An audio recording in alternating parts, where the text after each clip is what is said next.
Well, good evening, Danny. How you doing tonight? I'm doing good, buddy. Those ads look exciting. That looks like there's a story behind that. There is a bit of a story. So I want to introduce you to Ugly Boys Baits and Adrian's Custom Tackle because they are two of the vendors that are going to be up at the Spanish NCOO tournament. And they're going to be there on behalf of the Expo. They're really excited, looking forward to what should be a great event for all. It's building. Everybody's talking about it. It's exciting news. I don't really, everything you hear is positive, and everybody's excited about it. So and you and I have already been very busy talking about 2026. So we've already got plans on growing and moving forward. So. Yes, and there is lots to discuss as we did just before we went live here. I'm really interested to see how this all pans out this year.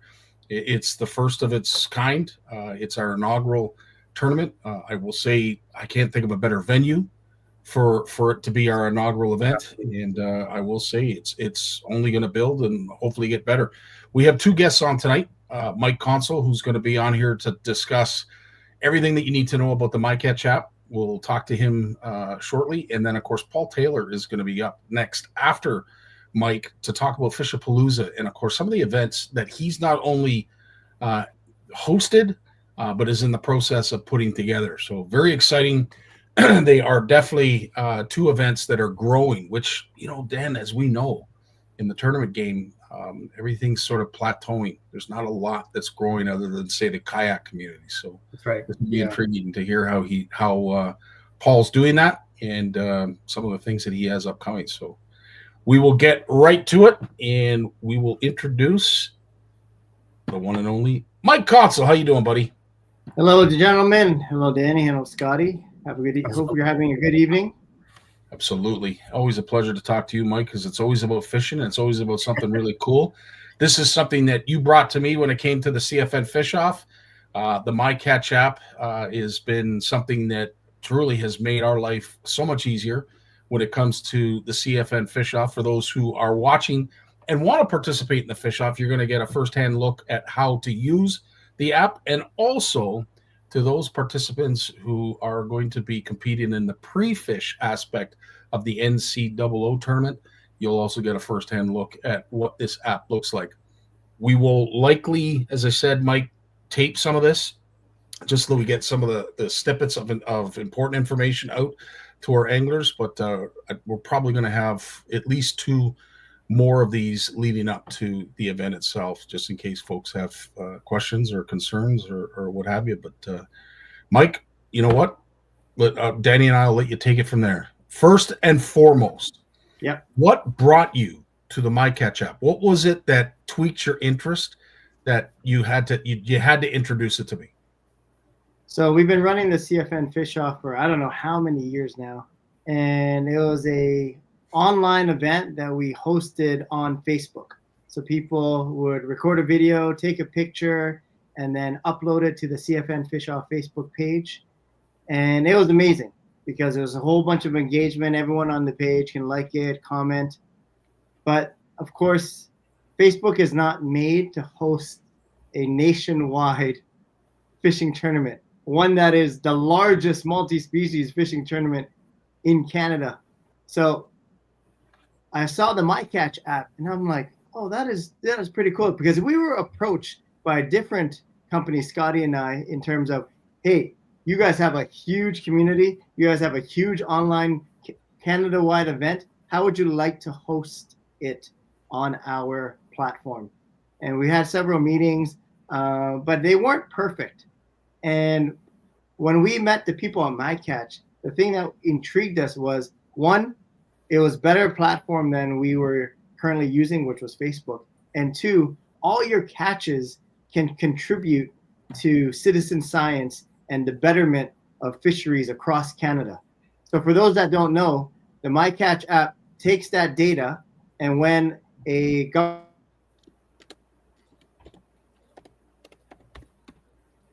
Did I freeze? Oh, Mike's frozen. Yeah, Mike, we lost Mike there. We have to fill in. I think he's got allergies. He looks like he's about to sneeze. Government agents certain body of water. Am I back? You're back now, Mike. Yep. Sorry, we lost you there for about 20 seconds. Okay. I don't know where you lost me, but what Scott and I really loved about the MyCatch app is angler data is so important in terms of catch rates, in terms of success, in terms of maybe you're not catching, in terms of size distribution, because the government or any research project can only send out a certain number of researchers out there to get information about a certain body of water. But if us anglers we're fishing anyways, if we could share that data with people who want to improve the fishery, then it's a win-win-win for the angler, for the research project, and for anyone who wants to go fishing in our country, because now we could take that angler data and use it to better our fisheries. So Dan, just to explain why I thought of this when it came to the pre-fish and using the MyCatch app is simply because I have this, Mike knows, I have this belief that I feel a lot of this census data that is available to biologists, to the MNR, to those who are doing the research is lost during these tournaments. You can't ask for a better creel sample. Now, I understand, there's concerns about getting affiliated with tournaments based on the catch and release mortality of fish. Totally understand that and accept it. But using this is a creel sample to anyone who wants to do any research on a body of water. And the best part about it, too, is when you post an invasive species, it automatically triggers them to not only take note of it, but to make sure that they're doing whatever they can in their power to circumvent more of these introductions in that lake as well as the surrounding ones. So really, really cool science perspective that goes into this app that I really like. Well, I'm glad you bring that point up, because I do use the app. I fished all of the Ontario Walleye Wars. I fished other smaller events that have been hosted on the MyCatch app. And what's nice about it is it keeps all that data for myself as well. I've actually gone back, looked at my prior catches. It shows me exactly where I've caught it. And it tells me I can go back and I can see the weather conditions and everything else. So I can kind of go back and use that as kind of like the old back in the days where we have our fishing logbooks, and we would kind of document on lakes certain times a year, mayfly hatches, all that kind of stuff. So this actually is a tool that I still go back and look 4 years ago and see how I was doing back then.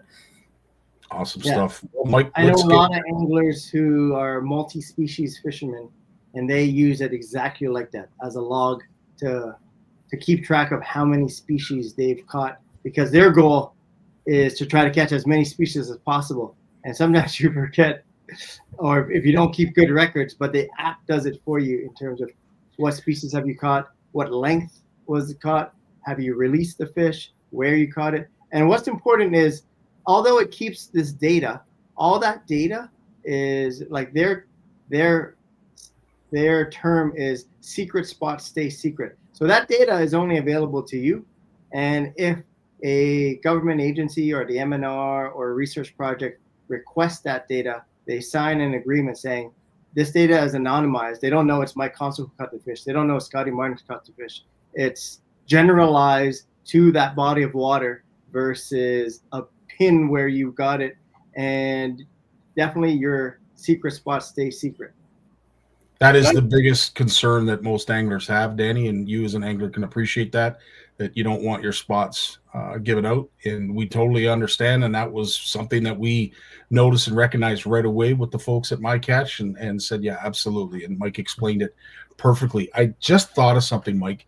I won't mention the company because I don't want to get ourselves into litigation issues, but there was one particular app that approached us.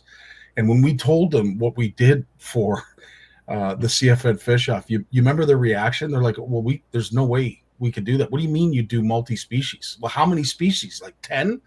Well, no, there's like, 300 that are available, both freshwater and saltwater. And the proverbial dropping of the phone or falling off their chair was recognized, because they're like, oh, well, we can't do that.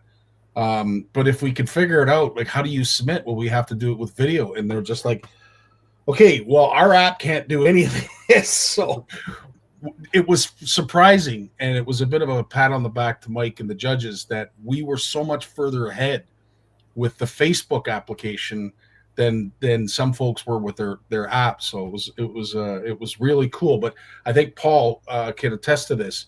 I think maybe 5-6 years ago, there were only 2 of these apps available, and now there's hundreds of them. So it's making it more of a customer beware and make sure you're getting what you want with the app. I've taken enough time. Mike, let's dive right into how you get to the app, where you go, how it all works. And well, let me share my screen. Let me add it to the stage now. So all you got to do is go to anglersatlas.com. And so I'm on the page right now. And if you go to events, so you'll have to create an account. So if you want to use the app, you got to do 2 things. You got to create an account at anglersatlas.com. And then you have to go to your app store, whether it's Android or an iPhone, and download the app. So here's what the website looks like. And if you click on events, it'll show you the events that are currently active. So one of them here is the CFN Fish Off. So if you want to join the CFN Fish Off, and it's free, it starts August 1st all the way until Labor Day weekend.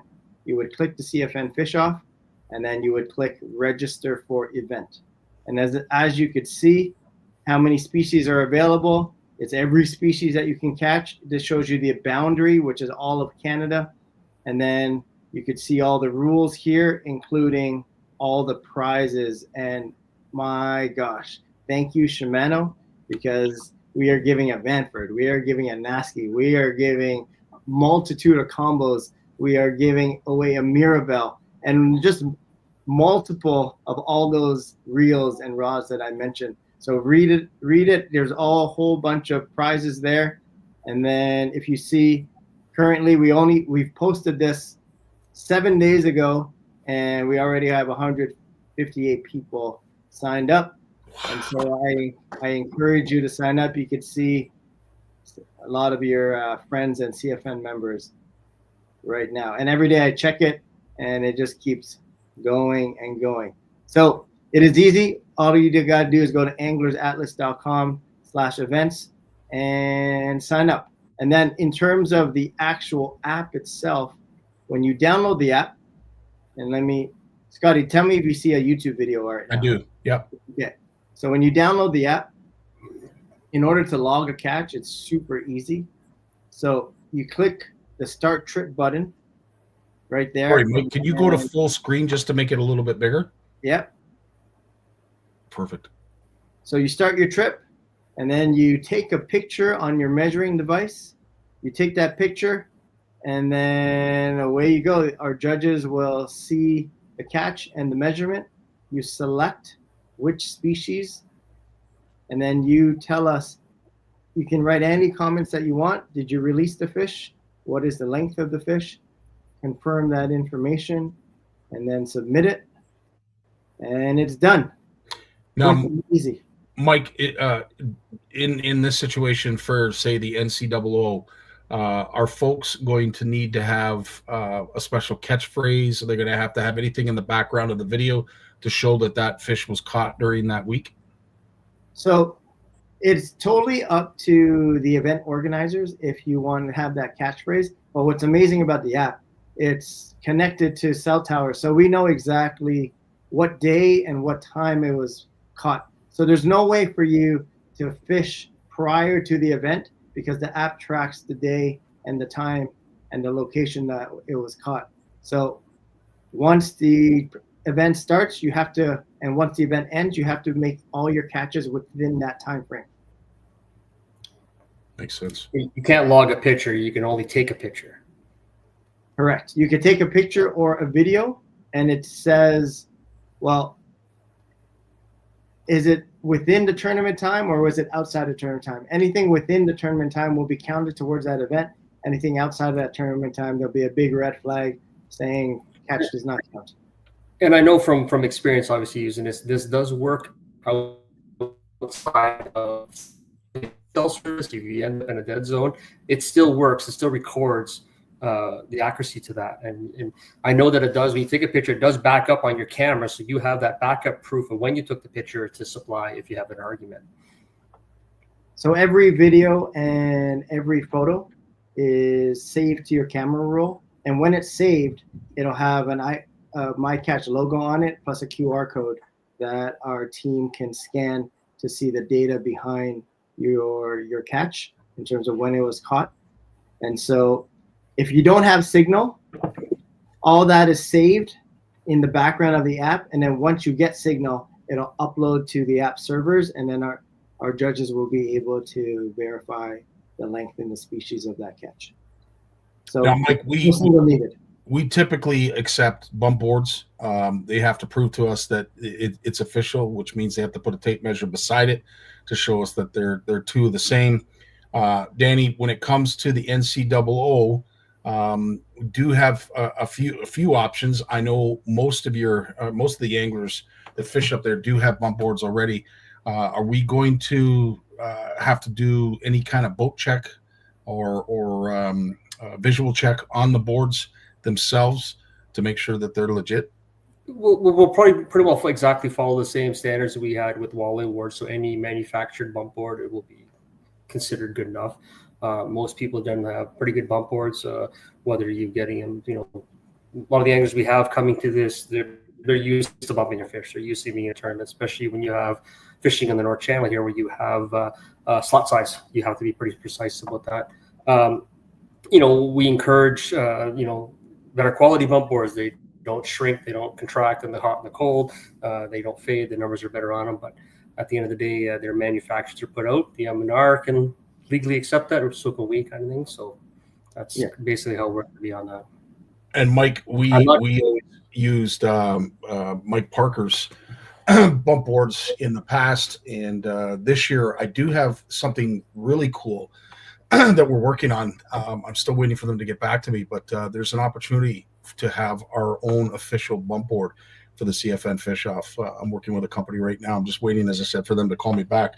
Hopefully we get it done before too late, so they can be exercised and used this year. But they've devised a bump board strictly for our purposes. So I'm really excited to announce that in the coming days and weeks.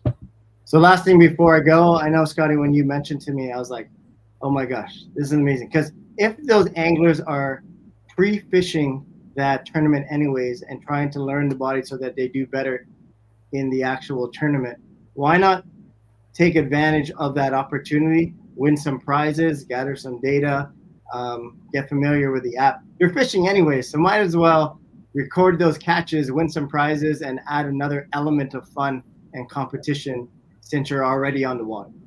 Couldn't agree more. Thanks to NXS and Shimano, we have absolutely amazing prizes to give away with that. So we're very excited about that. And you're free. You enter that by entering the tournament. You're automatically included that. There's no extra cost. So, and only eligible to those fishing the tournament, registered participants. Yeah. Perfect. Thanks, Mike. I appreciate all that. All right. You're welcome. I would, as I said, looking forward to having you on, maybe to go through step by step in terms of the submission of a fish. But that is the meat and potatoes of where you go to access it. If you want to learn more, obviously it's available online. You can browse to your heart's content, or you can reach out to myself or Mike or even Danny for that matter if you want to know a little bit more about the MyCatch app. But Mike, thanks so much. I know you're a busy man for sharing some time to explain it to everybody who's listening. All right, everyone. Have a good evening. Danny, Scottie, we'll talk next time. And go check it out, anglersatlas.com/events, and sign up for the CFN Fish Off. Look forward to this pre-fish. Right on, buddy. Thanks, Mike. Have a great night, bud. Thank you. So I didn't realize you had used it before, Dan. I do remember Walleye Wars, and yes, you would have had to have used it during that time. Yeah, Walleye Wars and the township of Massey, Salva River, that I live in, they hosted once. I've been a part of that. They also did a couple ice fishing ones that I participated in. So it's very handy, very easy to use. One of the things that I do recommend when you're using the app that I've learned just to be health of the fish, your live well's ready. As soon as you catch the fish, put it in, get yourself set up, grab the fish and live well, do it. Some people tend to be panicky and not quite set up for it. But it's super easy to go through. You can take the picture of the fish immediately, and then you can enter all the information afterwards. So it's I like it better than a lot of the other apps, because a lot of the other apps require a release video. So if you have, I fished multiple tournaments with this. I remember fishing the Matagami Fall Derby one year, and at the same time I was fishing an event on the So I was able to I entered a big perch that I'd caught by mistake. So it's nice to be able to do both, but it doesn't limit you what you're doing, and it's pretty quick to do. It's awesome. Well, we have Paul Taylor coming up next, but before we get to Paul, let's have a word from tonight's sponsor.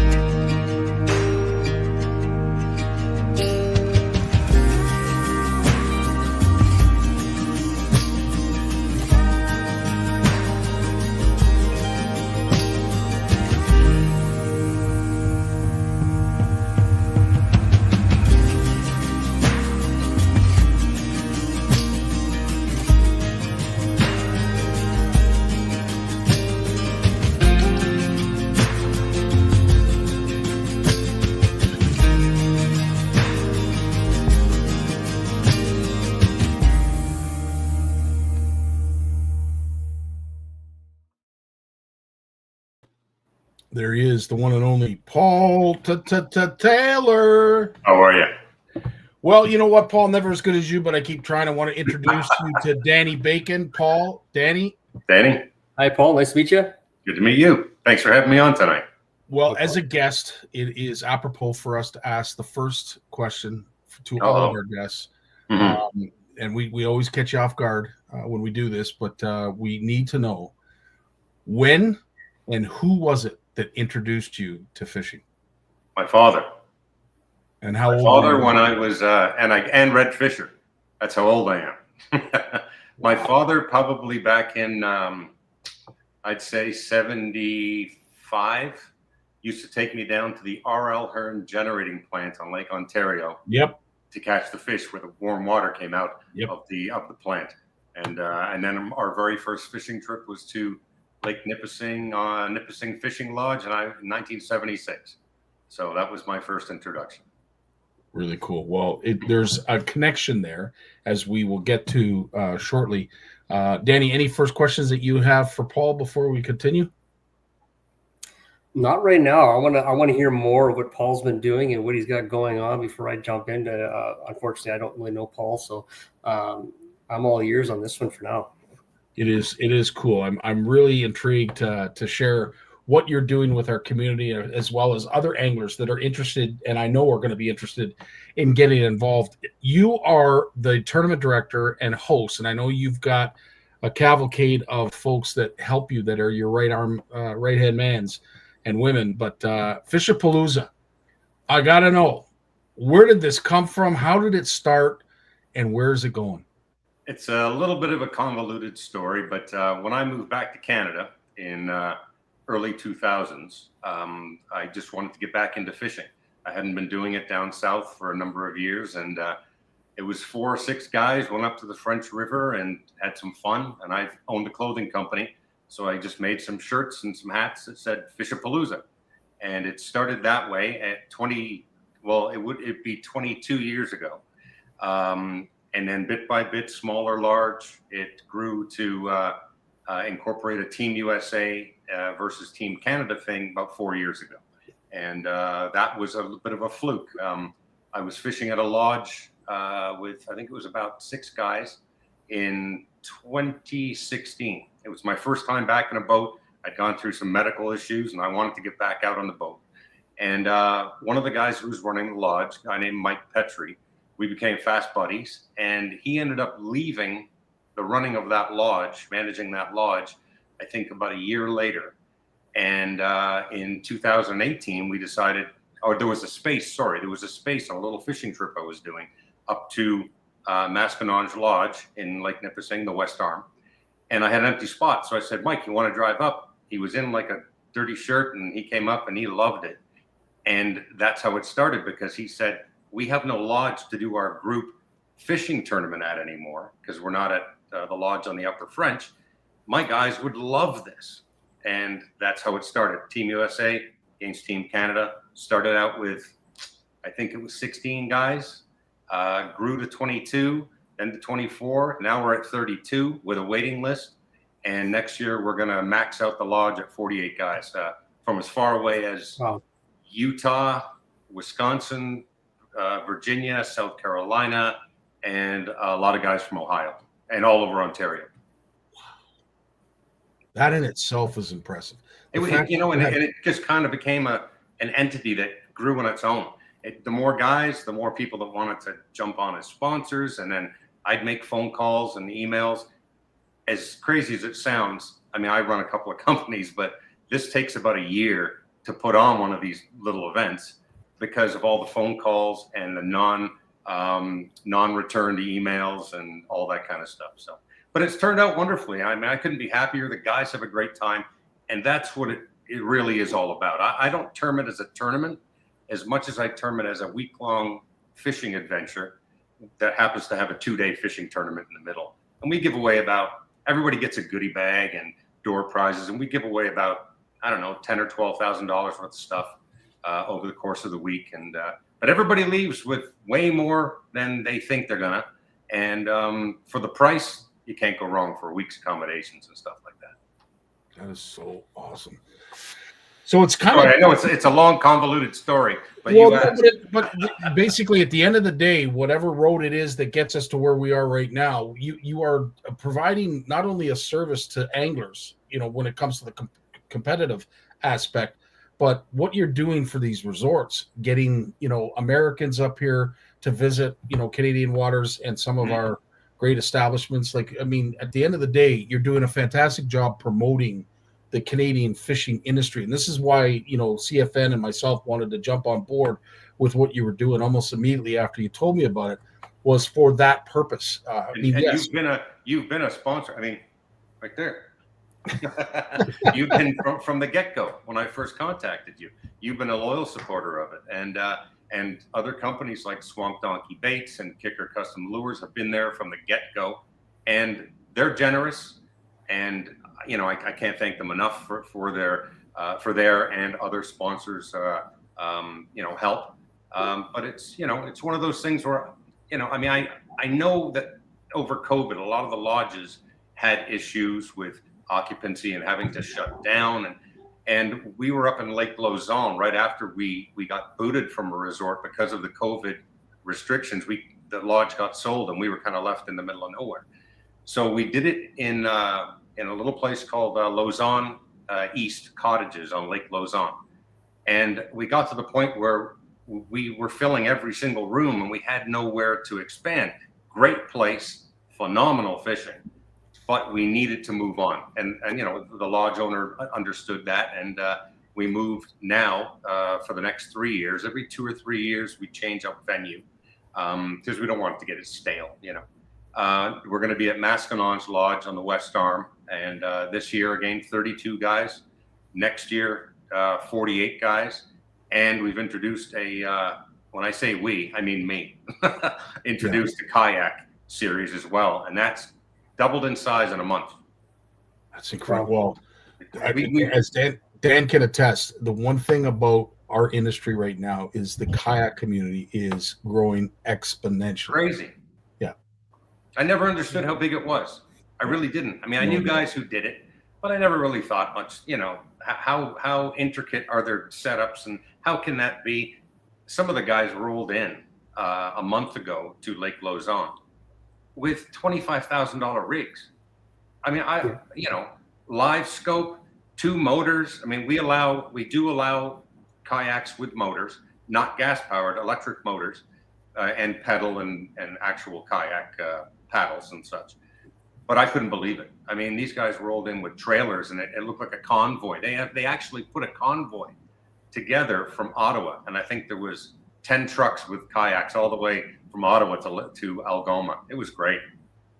That is so cool. That's right in my backyard. Lauzon's only 20 minutes away. I know the area very well. Really? So, yeah. Oh, yeah. I live in Spanish. Where are you? So, Spanish. Oh, okay. Yeah, we drive right through it. Yeah, yep, drive right through it, yeah. Yeah, I fished Lausanne quite a bit, the smaller lakes in that area. I went to high school in Blind River, so I know the area very well. Oh, okay. Yeah. I love it up there. The drive definitely took its toll on some of the guys, especially the guys coming from the United States. So as much as we love the fishing and we love the camp, the distance was a little bit of an issue for some of the guys. And Yeah, it was depends about where trying you to are. change our venues. So Yeah, I think we're like 9 hours from Green Bay, so it's not bad when you're going through the Sioux. But once you start getting into like New York and Illinois, and those places, you start really stretching it. You have to go around the Great Lakes to get to us. So yeah, and it would probably be a 2-day trip for guys coming up from places like Utah and such. I mean, that's a haul, you know. And you're saying they pull their rigs up too. I'm sorry. They're towing their rigs up, their bass boats up. Yes, from Utah. The gentleman who actually got a hold of me, and it's unusual how this all happened. He contacted me and asked me about being part of Team USA. He's actually a Canadian that's a transplant down in Utah, I think, for the last 15 years. So he said he heard it from somebody else, and he wanted to get a hold of me. Next thing you know, he had 2 or 3 teams that wanted to sign up and put their deposits down 6 months ago. And I said, well, hold off, wait until this one happens. And then there's him, a guy from Wisconsin that he's involved with, somebody from Vex and Bass Rods, and then other guys from Virginia, South Carolina, and they all bring their rigs up. Wow. Yeah, it's crazy. It is crazy. And, as I said, this event continues to grow.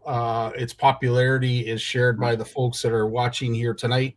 They can't wait for all your events to go on next year. But, what does this cost an angler? How do you get involved? Like, where does someone go to learn a little bit more? Do they just reach out to you? Well, our Facebook page, there's 2, Fishapalooza West Arm Shootout. And the kayak one is the Fishapalooza Spring Shootout Kayak Series. Both of them have Facebook pages, and my contact information is on there. The cost is actually the same for the bass boats and the kayaks. It's a 7 days accommodation, 7 nights accommodation for $680 Canadian, and that includes your accommodation, your goodie bag worth about $200 and change. Fishing jersey, kind of like the one I have on now, t-shirts, caps, door prizes worth everybody gets worth about, I don't know, $60 to $250, as well as some cash prizes. We have a pot, and for that kind of a week for $680 Canadian for the U.S. guys, it's a bonus. They get, I'd say, well over $680 worth of fun and stuff to take home. And like behind me here, I have a poster for the biggest bass of the week. So we do the 2-day tournament, which has various prizes, but we also do a biggest bass of the week. And the prizes now, starting this fall and into next year, are somewhere around $1,600 worth of prizes, because you get a full, beautiful hand-painted replica bass mount from Madawaska Valley Taxidermy, as well as a number of other prizes from Swamp Donkey, Kicker. It's a lot of fun. I mean, you get a lot of stuff. That's so cool. And the fishing's great. I don't just pick a venue because it's got a lodge on it that can accommodate us. We actually went up, and I think I sent you some pictures of some of the fish that some of the U.S. guys and some of the Canadian guys, we unbeknownst to each other, actually, we had a little bit of a reconnaissance mission, and it happened to be the same week last fall, to see what fall at the West Arm could yield as far as size of fish. We weren't disappointed. I mean, there were some 5.5, 6 pounds, 6-pound large and smallmouth that were caught within minutes of the dock. So the caliber of fish in the West Arm, small and largemouth, is just exemplary. There's a gentleman, George Morgan, that follows our page and might be listening tonight, who could not agree more about what you're saying. When it comes, I mean, that fish that you're looking at right now was caught 30 seconds off the dock, and that was a 6.10 pounder. And all these ones were caught within minutes of the dock. Incredible. Yeah, there's some beautiful fish, and so I try and again support the fishery lodges and things like that. But also, I can't disappoint the guys. I know the fish are there, so it's just a matter of putting the right team together. We won it last year. Team Canada won it last year, and the first 23 and 24. 22 and 23 were U.S. victories. But Team Canada's got a strong team this year, and I know Team USA does too. So it's going to be a battle. And you know, are the numbers split equally between U.S. and Canada, Canadian? Yes, exactly the same number of guys on each team. Oh, wow. Yeah. So we limit it to that. So there isn't any, you know, well, you've got more than us, so we've got to do some sort of calculation. It's got to be even teams. And if for any reason, up until the midnight before the actual event, if you lose a team after that, you're stuck with your numbers. So it could be 6 teams against, or in this case, 7 teams against 8 teams, that kind of thing. But it's a very even field. Lots of beautiful boats. I mean, some of these guys spare no expense. I think last year we had, well, I know this year we'll have well over $1.5 million worth of boats packing those docks. These guys, they just pull all the stops out, and it's a sight to see. We do a great video, actually. 2 of our past team members have now come on board as our videographers, Angelo and his wife Shannon, and we do drone footage, 360 footage. They have everybody on an app so they can follow where they are and do shots from their boat when they're catching fish. And you can see all that actually on the Facebook pages. Both of the videos from years gone by and this year's kayak video are there. So you can really get a good feel of what the event's like. That's awesome. Right on. You're up next, Danny. So when you're doing your events, obviously with the kayaks, you're probably doing, you know, catch, record, release, Yes. with your live base. Are you doing the same thing with all your formats and everything you're doing? Or is it just No. standard? The kayak one, obviously, because they do length. We were using a different app that I heard Scottie kind of allude to a little bit earlier. We both had some issues with. We're going to be using a new app, to us anyway, called Fishing Chaos out of Alabama. And a couple of the tournaments up here, a couple of the kayak tournaments actually use it. And I saw it in being used on the weekend at a bait fuel event in Bay of Quinte. I was super impressed with it, and it works right along with kind of what we do. Kayaks is, you know, catch, photo, release. We used to be that way with the bass boats because we were fishing in that pre-spawn, spawn, post-spawn time in Lake Lausanne that you can fish around that time because it's in that border, that little area that's open all year. Now that we're moving to the west arm of Lake Nipissing, we're actually going to do an actual weigh-in. We've got the scales, we've got the tubs for the fish, aerated tubs, you know, opportunities for photographs. That'll be used for our live weigh-ins as well as our biggest bass of the week, which will use that app to take a video, submit, and release. Because we can't have guys coming in 4 or 5 times a day with their fish. There's some distance to be covered there. So makes perfect sense. Wow. I've tried to hone it down as best I could. A lot of this is new to me. I mean, if you told me I'd be hosting a kayak event a year ago or a little over a year ago, I would have said, you're nuts, because I didn't know enough about it. So I'm learning as I go along with the kayak one. I've got an independent guy who does all the scoring now. So I'm not involved in that. I just play host. But in the bass boat one, I'm actually one of the anglers as well. So we have a Team USA and a Team Canadian or Team Canada captain and co-captain that oversee the weigh-ins because we're all on teams. So have to make it fair. That is a picture that you speak of from this past year's kayak tournament. A month ago. A month ago. I was just going to ask you. A month ago today. A month ago, 2 days ago. We came back. It finished on June 1st. Wow. And do you have the same split of American versus Canadian, or? The kayak one is all Canadian. I'm sorry, I should have said that. These guys come from all over Ontario, Ottawa, Pembroke, into Quebec. A lot of the Team Brother Fishing guys were there. Guys out of Cornwall, out of Kingston Kayak and Canoe Fishing Club, as well as Toronto. So it ran the gamut as far as areas of Ontario that these gentlemen traveled from. And they didn't know what to expect. And on my way home, an hour after leaving Lake Lausanne, I think I just made that turn down onto 69. My phone was already ringing with new guys wanting to give me deposits because they'd heard from their buddies on their way home to Quebec. And it was crazy. I was getting phone calls and emails all the way home to give deposits for a year from now. Wow. So it right there and then I thought, okay, I have to increase the size. So I phoned the lodge and I took all the available cabins they had, and we've only got 4 spots left.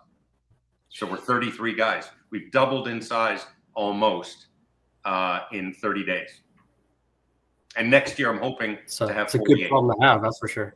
It is Yeah, a good problem to have. to me, honestly, I mean, I don't make any money off this. Really what it is I get to promote my fishing jersey company through it, because I do all the jerseys and I give away prizes and things.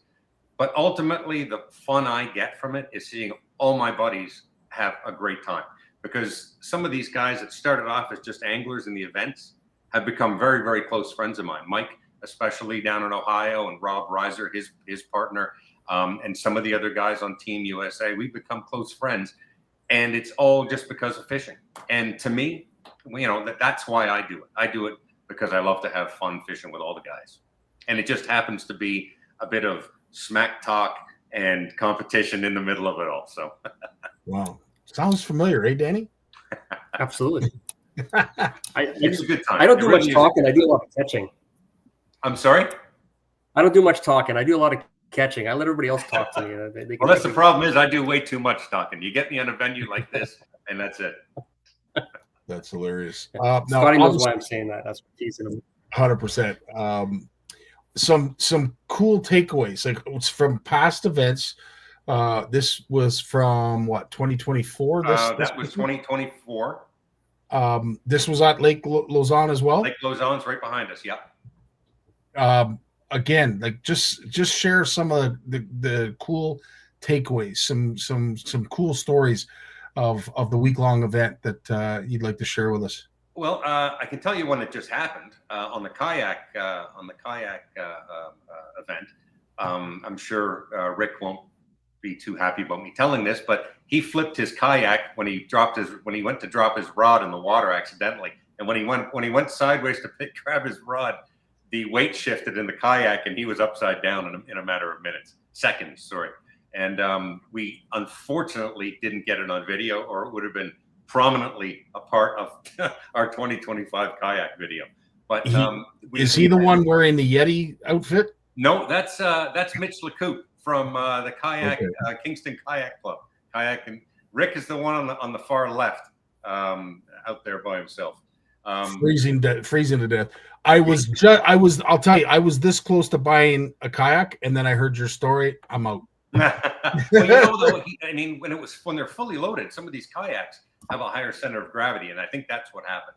But some of the other takeaways, I mean, there's so many things that happen on these trips that make them. I mean, we do a great big barbecue and a kind of like a pre-tournament barbecue the day before the 2-day tournament, and we have a cornhole competition and things like that. And these things always turn into, you know, crazy fun evenings and around the bonfire. There's a lot of stories that I really can't tell.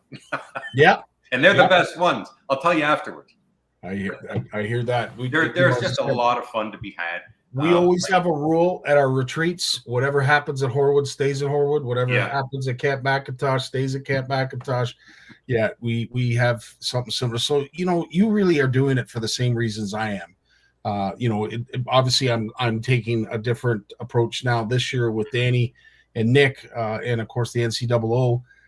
But with our retreats, it's very similar. We do have a tournament or a fish off within our week-long retreat, but for the most part, it's a lot of fun just to get together, share some fishing stories, share some techniques, a few laughs, a lot of laughs, and the fish fry always seems to be the highlight of everybody's day. They look forward to the fish fry at the end of the day. So, well, you know, on that note, I do have to ask, not that, you know, I have an immediate concern, but when it comes to food, what you mentioned a fish dinner, but what do they do for the rest of the week? That's a good question. What I always do, especially for newbies, people that are coming that haven't come before, depending on what cabin they're in, I always tell them, and I give them the idea. I make a menu out for historically in the cabin that I'm in. I was always in a bigger cabin with 8 guys. So I just say to everybody, food $60 a person. I go out and do all the shopping, and I personally cook for them every day. I did breakfast and dinner and packed them a lunch. Everybody got that done for $60 a piece. All the other cabins would contact each other on a messenger thread or whatever, and discuss who was going to bring what. Maybe they do a menu for the week. That's how it's done. It's not an American plan type of thing. It's the food and your booze and your mix and your snacks is your responsibility. Everything else is taken care of. And like I said, we do a pre-tournament barbecue, and what it is Mike from the States is a big meat smoker guy. So we've had in the past bison companies that have given us bison briskets. We have beef briskets, and we do that all up for the entire day until the guys come back from fishing. And so we do that the night before, corn on the cob and all that stuff, some music. And then the day before that, because the new lodge has a big stone pizza oven, every team gets a big ball of dough and the tomato sauce, and they just bring their own toppings. And Shannon, we call it Shannon's Pizza Night. She supervises all these stone cooked pizzas for all the guys. Holy we try and make it as much like going to your cottage with 30 of your buddies as we can. Okay, now I got to ask this question. Just give me a second here, Paul. Mm-hmm. Danny, have you ever had bison brisket? It's I amazing. have not. It sounds phenomenal. I've had elk and I've had a lot of other great animals, but bison's not one of them. I'd love to try that. Holy smokes, Paul! Smoked brisket from a bison. Oh. I can tell you, when we had it from a company called Black Powder Bison out near Orangeville, and for 2 years they were just, hey, no problem, and they gave us these great big, 12, 14 pound briskets, and I went to pick them up, and there's bison right at the guy's front door. That's how close they were to his house, and we brought them up, and Mike did it, and I went out fishing, and I came back, and I walked in the door. I was really excited to find out, because they're tricky to smoke because they're so lean and you have to keep the moisture in them. I walked in and I said, so, and one of the American guys, Steve Zacharias, said, oh man, it's horrible. I went, oh no, really? He goes, no, this is the best friggin' thing I've ever had in my life. So we've tried to do a bison and a beef brisket and ribs for all the guys, all the participants, as often as we can. So we're going to do another one this year. Wow. That sounds awesome. Incredible. We got hot dogs. No, actually, I shouldn't say that. Our last tournament we were at, we had moose tomahawk steaks. Is what we ended up they're having nice. At our last. Nick pulled them out, and Nick took good care of us, feeding us up in Duberville there. So we just had to keep filling him full of beer, and he just kept filling us full of food. So it was working out pretty good. It's like a weird coin machine. Mitch, I'm with you there. It's a great idea, great setup for folks. Maybe if you're not that hungry, or if you do like to eat lots, you can basically treat everybody's appetite and go with that. But needless to say, yeah, Mitch, I completely agree. I do love this setup, and I loved it the minute I was exposed to it. And I want to thank Paul again for bringing it to my attention, because when you see pictures like this of that many happy anglers, that's why we do it, right, Danny? That Paul, this is why we do it, to send folks like this away with some great memories, a few smiles, a whole bunch of stories, some injuries. I bet you there's some injuries. I was going to ask you about that, because of course one of the things that we talk about and are always concerned about is liability and insurance. For your tournaments, do people have to take out any kind of insurance, or is it all insurance through the event? What I get the guys to do now that we've grown, because it started off being very, very loosey-goosey kind of thing, but everybody signs a liability to indemnify me and the lodge from any sort of liability whatsoever. I do check to make sure that everybody's got their safety gear. They've got to produce their fishing license, and it's all a photograph is taken with that information on their form. So it's all done. And I have that on file in case someone gets into trouble. We haven't had, knock on wood, any major incidents. I think it's because most of the guys are older and a little more seasoned. They're not having to go 100 miles an hour everywhere they go, and it's more about taking it slow and fishing as opposed to racing around the lake or the body of water. Yeah. Kayakers, we don't have much of an issue with speed, but you do have issues like one of the guys flipped over. So we, with the kayak event, the videographer has a power boat, so he can go from place to place and take his video and his photographs. So he's also kind of at beck and call in case there is an issue, because they phoned me when that happened. I was on the highway in my truck going to get some supplies. I immediately phoned those guys. They raced right out, got them. It was no problem. So, I mean, safety is definitely an issue as long as all the guys, we try not to, you can't police everything. If someone wants to have a couple of beers before they go out and I'm not around, who am I to say you can't go fishing? So there is some personal responsibility that needs to be taken, but you don't have to take out any other insurance than you'd normally have on your vessel. Perfect. Well answered. That's why that's one of the reasons I term it as a fishing week of fishing fun, like just going to a lodge yourself. It just happens to have a 2-day fun competition in the middle of it. 100%. It's not like I don't promote it as a tournament per se. It's a week of fishing fun that just happens to have a 2 days of competition in the middle of it. Awesome stuff. Danny, any last question you have for Paul before we let him go?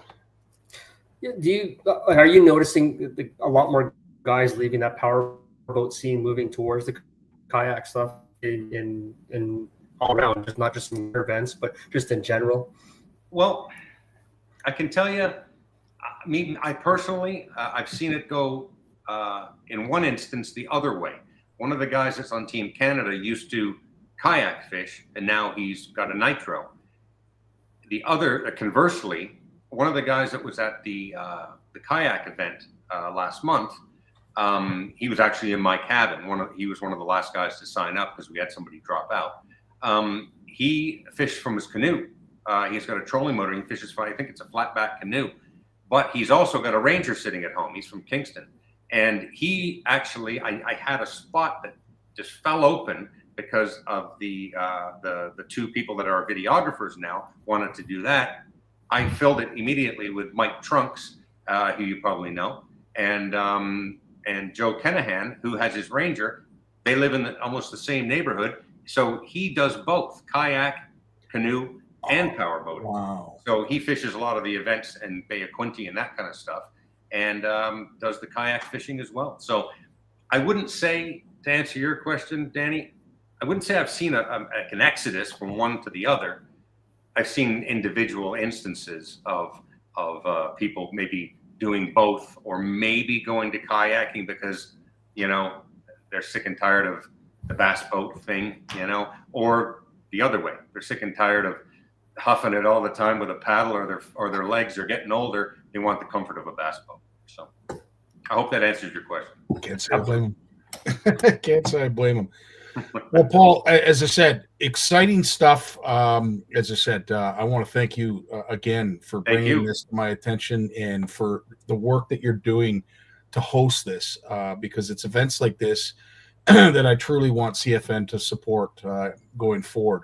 We appreciate the support you've given us, from the get-go. It's always been nice to chat with you, and it's always been a nice thing for you to open up the package when I get it in the mail. But it's very nice, guys like you and the other sponsors, to take the time to sit down and chat with me and support the event each year.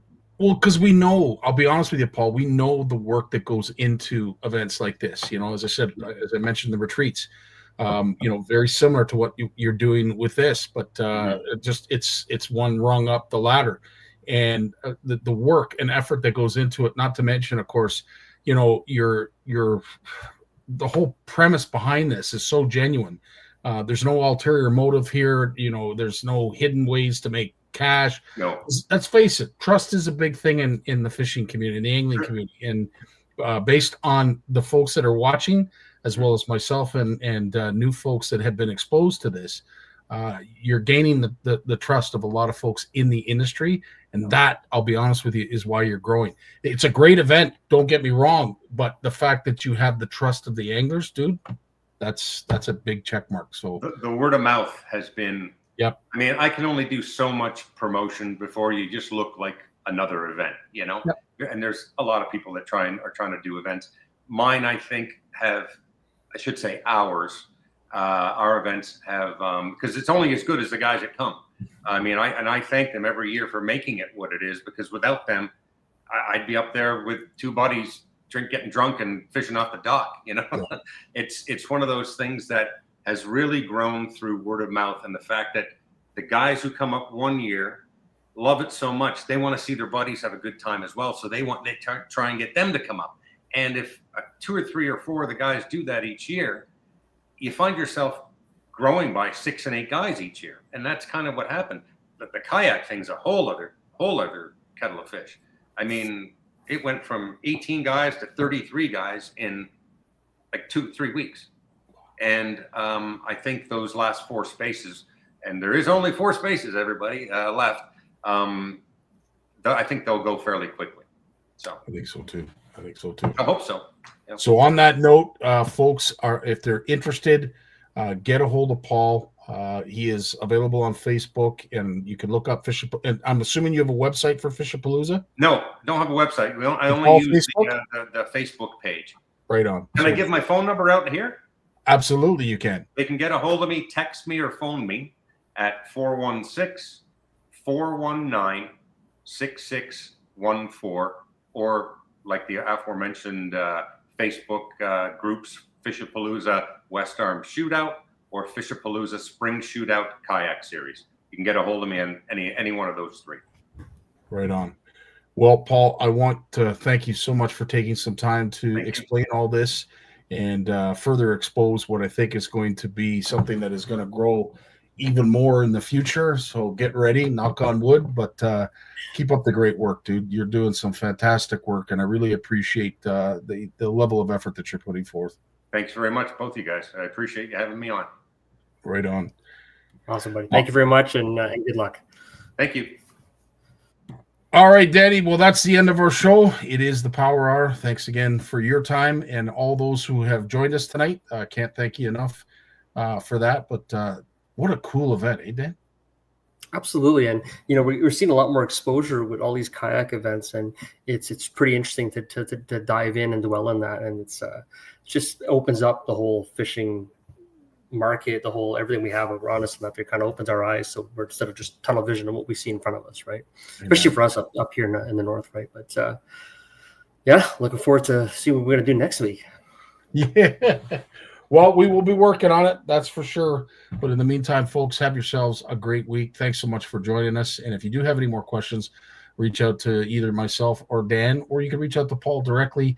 And, of course, Mike Consul for joining us to explain the MyCatch app to all those who are going to be participating in the CFN Fish Off and the NCOO pre-fish tournament that Danny, Nick, and myself are hosting. I think I'm all done with words. I have nothing left to say, Dan. For a little bit, anyways. For a little bit, anyway. Yes, absolutely. So on that note, have yourselves a great week. Love you all. Take care. Later, buddy. Peace.